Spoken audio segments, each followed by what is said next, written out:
Thank you. ನೋಡು ಮಾಡಿದ್ದಲ್ಲೇ ಪೇಪರಲ್ಲಿ ಬಂದಿದೆ, ನಿನ್ನ ಫೋಟೋ ಬಂದಿದೆ, ತೋರಿಸಿ. Hello everyone, welcome to Divya vlogs. ಇದು ಭಾನುವಾರದ ವ್ಲಾಗ್ ಆಗಿರುತ್ತೆ. ಇವತ್ತು ಫಾದರ್ಸ್ ಡೇ.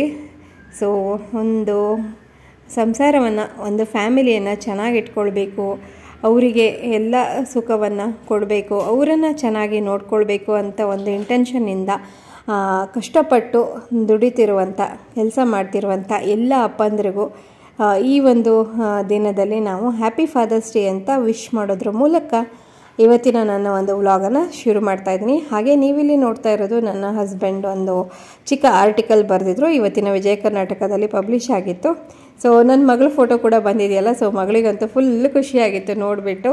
ಅವಳು ಕೂಡ ಒಂದು ಕಾರ್ಡನ್ನು ಮಾಡಿ ಅಪ್ಪನಿಗೆ ಪ್ರೆಸೆಂಟ್ ಮಾಡಿದ್ಲು. ಅದನ್ನು ನೀವು ಈಗಾಗಲೇ ನನ್ನ ಸ್ಟಾರ್ಟಿಂಗಲ್ಲಿ ನೋಡಿರ್ತೀರ. ಸೊ ಇವತ್ತಿನ ಅಪ್ಪಂದಿರ ದಿನದ ಮತ್ತೊಮ್ಮೆ ಎಲ್ರಿಗೂ ಶುಭಾಶಯಗಳು. ಹಾಗೆ ನಾನು ಆನ್ಲೈನಿಂದ ಒಂದು ಸ್ವೀಟನ್ನು ತರಿಸಿದ್ದೆ, ಪೂತರೇಕುಲು. ಇದೊಂದು ಆಂಧ್ರದ ಸ್ಪೆಷಲ್ ಸ್ವೀಟ್. ಇದು ನಾನು ಮುಂಚೆ ವರ್ಕ್ ಮಾಡ್ತಿರುವಂಥ ಕಂಪನೀಲಿ ಆಂಧ್ರದಿಂದ ಬರ್ತಿರುವಾಗ ನನ್ನ ಫ್ರೆಂಡ್ ಒಬ್ಬರು ಈ ಒಂದು ಸ್ವೀಟನ್ನು ತಂದು ಇಡೀ ಆಫೀಸ್ಗೆ ಹಂಚಿದ್ರು. ಸೊ ಆವಾಗಲೇ ನಾನು ಫಸ್ಟ್ ಟೈಮು ಈ ಥರದ ಒಂದು ಸ್ವೀಟನ್ನು ಟೇಸ್ಟ್ ಮಾಡಿದ್ದು. ನನಗೆ ಒಂಥರ ಡಿಫ್ರೆಂಟ್ ಅಂತ ಅನ್ನಿಸ್ತು. ಸೊ ಇವತ್ತು ಕೂಡ ಆರ್ಡರ್ ಮಾಡಿದ್ದೆ. 3 ಫ್ಲೇವರ್ ಇದೆ ಇದರಲ್ಲಿ, ಜಾಗ್ರಿ, ಶುಗರ್ ಹಾಗೆ ಮಿಕ್ಸ್ಡ್ ಫ್ರೂಟನ್ನು ಆರ್ಡರ್ ಮಾಡಿದ್ದೆ. ಸೊ ಮಧ್ಯಾಹ್ನ ಊಟ ಎಲ್ಲ ಆಗಿ ಮಧ್ಯಾಹ್ನ ರೆಸ್ಟ್ ಮಾಡಿದಾದಮೇಲೆ ಸಂಜೆ ನಾವು ಒಂದಷ್ಟು ತರಕಾರಿ ಹಣ್ಣುಗಳನ್ನೆಲ್ಲ ತರಬೇಕು ಅಂತ ಹೊರಟ್ವಿ. ಎಷ್ಟೇ ಹಣ್ಣುಗಳೆಲ್ಲ ತಂದ್ಕೊಂಡಾಗ ಮನೇಲೇ ಇಡೀ ದಿನ ಇದ್ದೀವಿ ಅಂತಂದರೆ ಬೇಗ ಬೇಗ ಖಾಲಿ ಆಗಿಬಿಡತ್ತೆ. ಹಾಗೆ ಇಲ್ಲಿ ಹೊರಟಿದ್ದೀವಿ ಇವಾಗ. ಏನಾದರೂ ಫ್ರೆಶ್ ಫ್ರೂಟ್ಸು, ಮಗಳಿಗೆ ಡೈಲಿ ಸ್ಕೂಲಿಗೆ ಕಳ್ಸೋಕ್ಕೋ ಎಲ್ಲ ಬೇಕು. ಸೊ ಎಲ್ಲವನ್ನು ತಂದ್ರಾಯಿತು ಅಂಥೇಳಿ.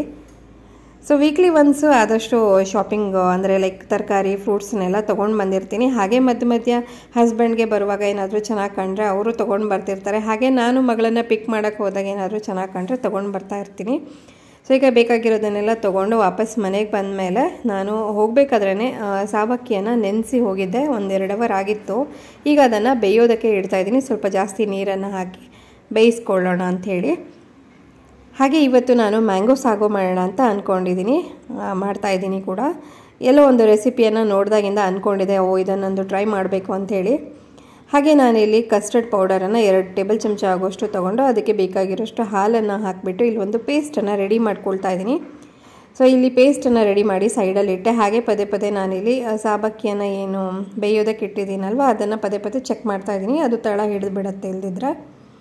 ಇಲ್ಲಿ ಇನ್ನೊಂದು ವೆಸಲ್ಗೆ ನಾನು ಒಂದು ಅರ್ಧ ಲೀಟರ್ ಆಗುವಷ್ಟು ಹಾಲನ್ನು ತೊಗೊಳ್ತಾ ಇದ್ದೀನಿ, ಕಾಸಿರುವಂಥ ಹಾಲೇ ಇದು. ಹಾಗೆ ಇಲ್ಲಿ ಸಕ್ಕರೆ ಖಾಲಿಯಾಗಿತ್ತು, ರೀಫಿಲ್ ಮಾಡ್ಕೊಳ್ತಾ ಇದ್ದೀನಿ. ಸೊ ಕೆಲಸ ಮಾಡ್ತಾ ಅದನ್ನೆಲ್ಲ ಒಟ್ಟೊಟ್ಟಿಗೆ ಮಾಡ್ಕೊಳ್ಳೋದಾಗತ್ತೆ ನೋಡಿ. ಈಗ ಇದಕ್ಕೆ ನಾನು ರುಚಿಗೆ ತಕ್ಕಷ್ಟು ಸಕ್ಕರೆಯನ್ನು ಹಾಕ್ಕೊಳ್ತಾ ಇದ್ದೀನಿ. ನನಗೆ ಸ್ವಲ್ಪ ಸ್ವೀಟು ಜಾಸ್ತಿ ಬೇಕು, ಹಾಗಾಗಿ ನಾನಿಲ್ಲಿ ಸ್ವಲ್ಪ ಜಾಸ್ತಿನೇ ಹಾಕ್ಕೊಂಡೆ. ಆದರೂ ಕೂಡ ಸಾಕಾಗಲಿಲ್ಲ. ಫೈನಲಾಗಿ ಮತ್ತೆ ನಾನು ಸಕ್ಕರೆಯನ್ನು ಆ್ಯಡ್ ಮಾಡೋದಾಯಿತು. ಇವಾಗ ಈ ಹಾಲನ್ನು ಕಾಯೋದಕ್ಕೆ ಇಡ್ತಾ ಇದ್ದೀನಿ. ಅಷ್ಟೊತ್ತಿಗೆ ಇಲ್ಲಿ ಸಾಬಕ್ಕಿ ಏನು ಬೇಯೋದಕ್ಕೆ ಇಟ್ಟಿದ್ನಲ್ಲ ಅದು ಚೆನ್ನಾಗಿ ಬೆಂದಿತ್ತು. ನೀರನ್ನೆಲ್ಲ ಬಸ್ಕೊಂಡು ಈ ಥರ ಒಂದು ಸ್ಟ್ರೈನರಲ್ಲಿ ಅದನ್ನು ಸೈಡಲ್ಲಿ ಇಟ್ಕೊಳ್ತಾ ಇದ್ದೀನಿ. ಇದಾದಮೇಲೆ ಮಾವಿನ ಹಣ್ಣು ಯಾವ್ದು ಚೆನ್ನಾಗಿದೆ, ಯಾವ್ದು ಹಣ್ಣಾಗಿದೆ, ಸ್ವೀಟ್ ಆಗಿರ್ಬೋದು ಅಂತೆಲ್ಲ ನಾನು ನೋಡ್ತಾ ಇದ್ದೆ. ಅಷ್ಟೊತ್ತಿಗೆ ಇಲ್ಲಿ ಸಕ್ಕರೆ ಕೂಡ ಕರಗ್ತಾ ಇದೆ. ಹಾಗೆ ಇಲ್ಲಿ ಹಸ್ಬೆಂಡು ಬ್ಯಾಕ್ ಸೈಡಲ್ಲಿ ವೀಡಿಯೋ ಮಾಡಿಕೊಡಿ ಅಂತ ಹೇಳಿದ್ದಕ್ಕೆ ಅವ್ರು ವೀಡಿಯೋ ಮಾಡ್ತಾ ಏನೇನೋ ನನಗೆ ಕಾಮೆಂಟ್ರಿ ಕೊಡ್ತಾಯಿದ್ರು. ಸೊ ಅವ್ರ ಕಾಮೆಂಟ್ರಿ ಕೇಳ್ತಾ ನಗು ಬರ್ತಾಯಿತ್ತು ನನಗೆ. ಹಾಗೆ ನಾನಿಲ್ಲಿ ಕಸ್ಟರ್ಡ್ ಏನು ಮಿಕ್ಸ್ಚರ್ ಮಾಡ್ಕೊಂಡಿದ್ನಲ್ಲ ಅದನ್ನು ಕೂಡ ಇಲ್ಲಿ ಹಾಲಿಗೆ ಸೇರಿಸಿಬಿಟ್ಟು ಸಣ್ಣ ಉರಿಯಲ್ಲಿ ಅದನ್ನು ಹಾಗೆ ಬಿಟ್ಟಿದ್ದೀನಿ. ಅಷ್ಟೊತ್ತಿಗಾಗಲೇ ನಾನಿಲ್ಲಿ ಮಾವಿನ ಹಣ್ಣನ್ನು ಒಂದು ಸ್ವಲ್ಪ ನನಗೆ ಫ್ರೆಶ್ ಪೀಸಸ್ ಬೇಕಾಗತ್ತೆ. ಹಾಗಾಗಿ ಇಲ್ಲಿ 2 ಹಣ್ಣು ಆಗೋಷ್ಟು ನಾನಿಲ್ಲಿ ಕಟ್ ಮಾಡಿ ಇಟ್ಕೊಳ್ತಾ ಇದ್ದೀನಿ. ಹಾಗೆ ಒಂದು ಸ್ವಲ್ಪ ಪ್ಯೂರಿ ಕೂಡ ಬೇಕಾಗತ್ತೆ. ಸೊ ಆಲ್ಮೋಸ್ಟ್ 1.5 ಹಣ್ಣಿನ ಪಲ್ಪಿಂದು ಪ್ಯೂರಿ ಕೂಡ ಮಾಡ್ಕೊಳ್ತೀನಿ, ನಿಮ್ಗೆ ತೋರಿಸ್ತೀನಿ ನೆಕ್ಸ್ಟು. ಹಾಗೆ ನೋಡಿ ಇಲ್ಲಿ ಕಸ್ಟರ್ಡ್ ಏನು ಹಾಕಿದ್ನಲ್ಲ ಅದು ಗಟ್ಟಿ ಆಯಿತು. ಇವಾಗ ಗ್ಯಾಸ್ ಆಫ್ ಮಾಡಿದೆ. ಹಾಗೆ ಪ್ಯೂರಿ ಮಾಡೋದಕ್ಕೆ ಇಲ್ಲಿ 1.5 ಹಣ್ಣಾಗುವಷ್ಟು ಪಲ್ಪನ್ನು ಇಲ್ಲಿ ತೊಗೊಂಡಿದ್ದೀನಿ. ಹಾಗೆ ಇದನ್ನು ಮಿಕ್ಸರ್ನಲ್ಲಿ ರುಬ್ಬಿಟ್ಟು ಅದಕ್ಕೆ ನುಣ್ಣಗೆ ಪೇಸ್ಟನ್ನು ಮಾಡಿ ಸಪ್ರೇಟಾಗಿ ತೆಗೆದಿಟ್ಕೊಳ್ತೀನಿ. ನೋಡಿ ಇವಾಗ ಪೇಸ್ಟು ರೆಡಿ ಇದೆ. ನೆಕ್ಸ್ಟು ಇಲ್ಲಿ ಕಸ್ಟರ್ಡ್ ಏನು ರೆಡಿ ಇದೆಯಲ್ಲ ಇದನ್ನು ಒಂದ್ಸಲಿ ನೀಟಾಗಿ ಮಿಕ್ಸ್ ಮಾಡಿಬಿಟ್ಟು ಇದನ್ನು ತಣಿಯೋದಕ್ಕೆ ತಣ್ಣೀರು ಒಂದು ವೆಸಲಲ್ಲಿ ಹಾಕಿಟ್ಟಿರ್ತೀನಿ.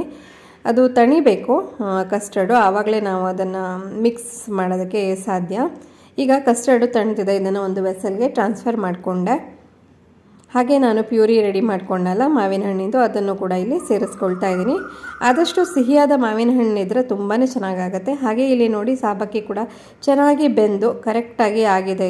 ಇದನ್ನು ಕೂಡ ಇದಕ್ಕೆ ಸೇರಿಸ್ಕೊಳ್ತಾ ಇದ್ದೀನಿ. ಇವಾಗ ಸಾಬಕ್ಕಿ ಹಾಕಿದಾದ ನಂತರ ಒಮ್ಮೆ ನೀಟಾಗಿ ಕೈಯಲ್ಲಿ ಮಿಕ್ಸ್ ಮಾಡ್ಕೊಳ್ಳೋಣ. ಈ ಹಂತದಲ್ಲಿ ನಾನು ಸಕ್ಕರೆ ಬೇಕಾ ಅಂತ ಮತ್ತೊಮ್ಮೆ ಟೇಸ್ಟ್ ಮಾಡಿ ನೋಡ್ಕೊಳ್ತೀನಿ. ನನಗೆ ಕಡಿಮೆ ಅಂತ ಅನ್ನಿಸ್ತು, ಸ್ವಲ್ಪ ಆ್ಯಡ್ ಮಾಡಿದೆ. ಇದು ಸಕ್ಕರೆಯಲ್ಲೇ ಮಾಡಿದ್ರೆ ಟೇಸ್ಟು, ಬೆಲ್ಲ ಹಾಕಿದ್ರೆ ಹೇಗಾಗತ್ತೆ ಅಂತ ನಾನು ಟ್ರೈ ಮಾಡಿಲ್ಲ. ನೀವು ಯಾರಾದರೂ ಟ್ರೈ ಮಾಡಿದರೆ ನನಗೆ ಕಾಮೆಂಟಲ್ಲಿ ತಿಳಿಸಿ. ಹಾಗೆ ನಾನಿಲ್ಲಿ ಫ್ರೆಶ್ ಮಾವಿನ ಹಣ್ಣೇನು ಕಟ್ ಮಾಡಿ ಇಟ್ಕೊಂಡಿದ್ದೆ ಅದನ್ನು ಕೂಡ ಸೇರಿಸ್ಕೊಂಡು ಒಂದ್ಸಲ ಮಿಕ್ಸ್ ಮಾಡಿಕೊಂಡು ನಂತರ ಬಾದಾಮ್ ಪೀಸಸ್ ಕೂಡ ಕಟ್ ಮಾಡ್ಕೊಂಡಿದ್ದೀನಿ, ಅದನ್ನು ಕೂಡ ಇಲ್ಲಿ ಹಾಕ್ಕೊಳ್ತಾ ಇದ್ದೀನಿ. ಎಲ್ಲವನ್ನು ಸೇರಿಸ್ಬಿಟ್ಟು ಚೆನ್ನಾಗಿ ಮಿಕ್ಸ್ ಮಾಡಿಬಿಟ್ಟು ಇದನ್ನು ಒಂದು ಹಾಫ್ ಆನ್ ಅವರ್ ಫ್ರಿಜ್ಜಲ್ಲಿ ಇಟ್ಕೊಂಡು ಆಮೇಲೆ ತಿಂದರೆ ತುಂಬಾ ಚೆನ್ನಾಗಿರುತ್ತೆ. ಫ್ರಿಜ್ಜಲ್ಲಿ ಇಟ್ಕೊಂಡು ಕೋಲ್ಡ್ ಬೇಡ ಅಂತಂದರೆ ನೀವು ಹಾಗೆ ಕೂಡ ಈಗ ಡೈರೆಕ್ಟಾಗಿ ಸರ್ವ್ ಮಾಡ್ಬೋದು. ಇದು ಕಂಪ್ಲೀಟ್ ರೆಡಿ ಇದೆ. ಇವಾಗ ನಾನು ಹಾಫ್ ಆನ್ ಅವರ್ ಬಿಟ್ಟು ತೆಗೆದ್ಬಿಟ್ಟು ಇವಾಗ 3 ಗ್ಲಾಸಸ್ಗೆ ಸರ್ವ್ ಮಾಡ್ತಾಯಿದ್ದೀನಿ.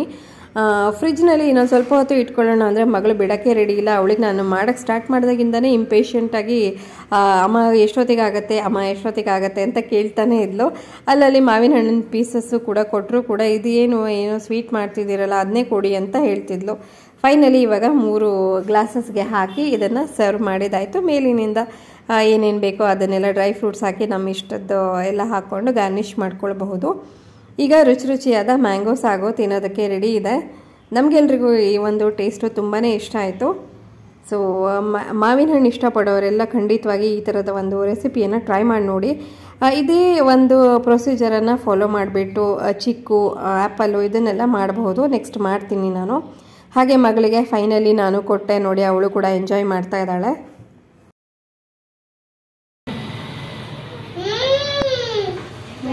ತಿನ್ಕೊಂಡು ಹೇಳು, ಫಸ್ಟಿಗೆ ಹೇಳೋಣ. ಹೆಂಗಿದೆ? ಚೆನ್ನಾಗಿದೆ. ಇಷ್ಟ ಆಯ್ತಾ? ಈಗ ನಾವೆಲ್ಲರೂ ಇದನ್ನು ಕೂತ್ಕೊಂಡು ಆರಾಮಾಗಿ ಅದು ಇದು ಮಾತಾಡ್ತಾ ನಾವು ತಿಂತಾ ಇದ್ದೀವಿ. ಬೆಳಗ್ಗೆಯಿಂದ ನಾನು ಮ್ಯಾಂಗೋ ಸಾಗೋ ಮಾಡ್ತೀನಿ ಅಂದರೆ ಹಸ್ಬೆಂಡು ನಾನೇನೋ ಖಾರದ ಡಿಶ್ ಮಾಡ್ತೀನೇನೋ ಅಂದ್ಕೊಂಡಿದ್ರಂತೆ. ಮ್ಯಾಂಗೋ ಸಾಗು ಇವಳು ಹೇಗೆ ಮಾಡ್ತಾಳೆ ಮಾವಿನ ಹಣ್ಣಿಂದ ಅಂತ ಅಂದ್ಕೊಳ್ತಾ ಇದ್ದೆ ಅಂತ ಹೇಳ್ತಾಯಿದ್ರು. ನನಗಂತೂ ಜೋರು ನಗು ಬರ್ತಾಯಿತ್ತು ಅವ್ರು ಹೇಳಿದ್ದು ನೋಡಿ. ಮ್ಯಾಂಗೋ ಸಾಗು ಅಂತ ಅಂದ್ಕೊಂಡಿದ್ರಂತೆ. ಇದು ಸ್ವೀಟ್ ಅಂತ ಹೇಳಿ ಗೊತ್ತಾಗಿ ಅವ್ರಿಗೆ ಖುಷಿ ಆಯಿತು. ನಮ್ಮ ಮನೇಲಿ ಎಲ್ಲರಿಗೂ ಒಂದು ಸ್ವೀಟ್ ಟೂತ್ ಅಂತ ಏನು ಹೇಳ್ತೀವಿ, ಆ ಥರ ಎಲ್ರಿಗೂ ಸ್ವೀಟ್ ಕ್ರೇವಿಂಗ್ಸ್ ಜಾಸ್ತಿ. ಆಗಾಗ ಈ ಥರದ ಹೊಸ ಸ್ವೀಟ್ಸು ನಡೀತಾನೆ ಇರುತ್ತೆ. ಈಗ ನಾನು ನೋಡ್ಕೊಂಡಲ್ಲ ಮ್ಯಾಂಗೋ ಸಾಗು ಹೇಗಾಗತ್ತೆ ಅಂಥೇಳಿ. ನೆಕ್ಸ್ಟ್ ನಾನು ಚಿಕ್ಕದು ಆಮೇಲೆ ಇದರದ್ದು ಆ್ಯಪಲ್ದು ಇದನ್ನೆಲ್ಲ ಟ್ರೈ ಮಾಡಬೇಕು ಅಂತ ಇದ್ದೀನಿ. ನೋಡೋಣ, ಅದನ್ನೆಲ್ಲ ಮಾಡಿದಾಗ ವೀಡಿಯೋ ಸಾಧ್ಯ ಆದರೆ ಮಾಡ್ಕೊಳ್ತೀನಿ. ಈ ಒಂದು ರೆಸಿಪಿ. ಹಾಗೆ ನಾನು ಮಾರ್ಕೆಟಿಂದ ಬರ್ತಾ ಈ ಥರದ ಒಂದು ಮಾವಿನ ಹಣ್ಣನ್ನು ತೊಗೊಂಡು ಬಂದಿದ್ದೀನಿ. ಇದರದ್ದು ಒಂದು ಸೂಪರಾದ ಡೆಲಿಷಿಯಸ್ ಆದಂಥ ರೆಸಿಪಿಯನ್ನು ಮಾಡಿದ್ದೀನಿ. ನೆಕ್ಸ್ಟು ನಾನು ವ್ಲಾಗಲ್ಲಿ ಅದನ್ನು ಕೂಡ ಶೇರ್ ಮಾಡ್ತೀನಿ. ಸ್ಟೇ ಟ್ಯೂನ್ ಅಂತ ಹೇಳ್ತಾ ಇವತ್ತಿನ ವೀಡಿಯೋವನ್ನು ಮುಗಿಸ್ತಾ ಇದ್ದೀನಿ. ವಿಡಿಯೋ ನೋಡಿದ್ದಕ್ಕಾಗಿ ಧನ್ಯವಾದಗಳು. ಟೇಕ್ ಕೇರ್, ಬಾಯ್.